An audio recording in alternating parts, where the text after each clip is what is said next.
Halo semuanya, perkenalkan kami dari kelompok 1. Namun sebelum itu, perkenalkan saya terlebih dahulu. Nama saya Muhammad Akbar Putra dengan NIM 2410531030 dari Prodi Teknik Pertanian dan Biosistem, dan tentunya saya tidak sendiri, saya bersama rekan saya di sini. Perkenalkan, nama aku Renata Sijandian dengan NIM 2410531054. Perkenalkan, nama saya Bentuk Tanumara dengan NIM 2410531052. Perkenalkan, nama saya Madi Devandra Pandia Bersuara dengan NIM 2410531006. Perkenalkan, namaku Gia Embarina Brutarigan, NIM 2410531008. Perkenalkan, nama saya Dani Kairangga dengan NIM 2410531032.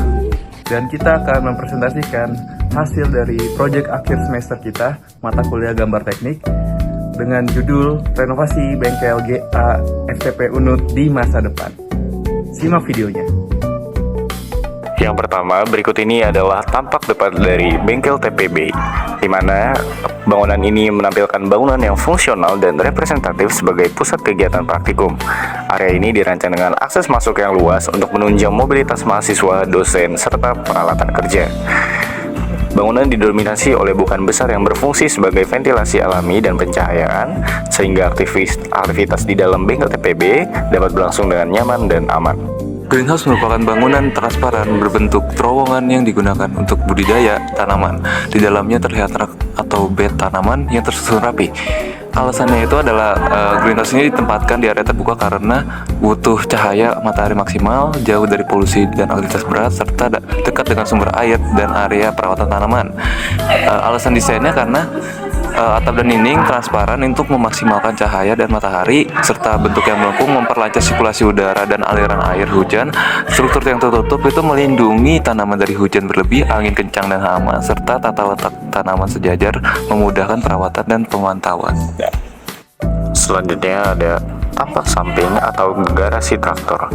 Garasi ini menunjukkan sisi bangunan dengan area penunjang seperti jalur samping, tempat parkir, serta fasilitas tambahan di luar bangunan seperti peralatan-peralatan bengkel. Terlihat juga elemen pendukung seperti tangki air dan akses samping menuju ruang dalam. Alasan penempatannya, tampak samping ditampilkan untuk memperlihatkan fungsi pendukung bangunan yang tidak terlihat dari depan, terutama aktivitas teknis dan operasional bengkel. Dan alasan desain, area samping dimanfaatkan untuk aktivitas yang membutuhkan ruang lebih luas seperti keluar masuk alat berat atau kendaraan bengkel. Selanjutnya ada gambar toilet.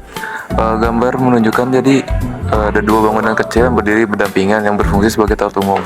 Jadi di area sekitar toilet itu dibuat terbuka karena ada sedikit tanaman hijau dan pepohonan sekitarnya. Toilet ini terpisah dari bangunan utama. Alasannya karena untuk menjaga kebersihan, kenyamanan lingkungan, biar tetap sehat lah. Lalu alasan desainnya, desain toilet dibuat sederhana, simetris, dan fungsional tuh karena dibangun untuk hemat biaya serta mudah dirawat. Jadi dua unit bangunan digunakan untuk memisahkan pengguna, contoh kayak cewek sama cowok. Ventilasi di bagian atas melindungi untuk sirkulasi udara, serta area hijau di sekeliling bangunan membantu menjaga kebersihan dan terkesan estetika pada lingkungan. Selanjutnya adalah tapak dalam, di mana gambar menunjukkan tapak dalam yang menunjukkan kondisi interior bengkel yang luas dan terbuka. Dilengkapi dengan meja kerja, peralatan bengkel, serta area yang cukup untuk bergerak bebas oleh pekerja dan mesin. Alasan penempatannya, tapak dalam ditampilkan agar bisa menjelaskan bagaimana ruang diatur dan fungsi setiap area dalam bengkel, sehingga proses kerja bisa dimengerti dengan jelas.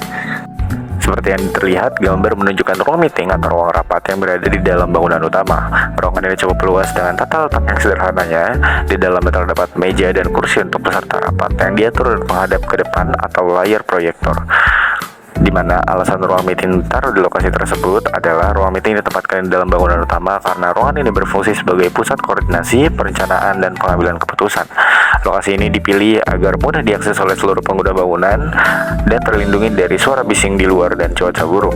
Dan alasan desain dari ruang meeting ini adalah yang pertama, untuk memaksimalkan jumlah peserta yang bisa hadir. Yang kedua, memudahkan penyesuaian susunan kursi dan meja sesuai kebutuhan. Lalu yang terakhir, ada mendukung kegiatan presentasi dan diskusi dengan baik. khas di mana ruang ini atau area ini adalah tempat khusus untuk menyimpan alat kerja seperti perkakas tangan, mesin kecil, meja kerja, dan rak penyimpanan. Alasan penempatan ruang ini ditempatkan terpisah dari area utama kerja agar aktivitas perbaikan dan perawatan tidak mengganggu proses lain. Dan alasan desain ini seperti meja kerja terpisah memudahkan beberapa aktivitas dilakukan bersamaan. Rak dan lemari terbuka di mana alat mudah terlihat dan diambil, dan ruang terbuka di tengah memberikan sirkulasi dan pergerakan yang aman. Lalu desain sederhana dan fungsional yang berfokus pada efisiensi dan keselamatan kerja.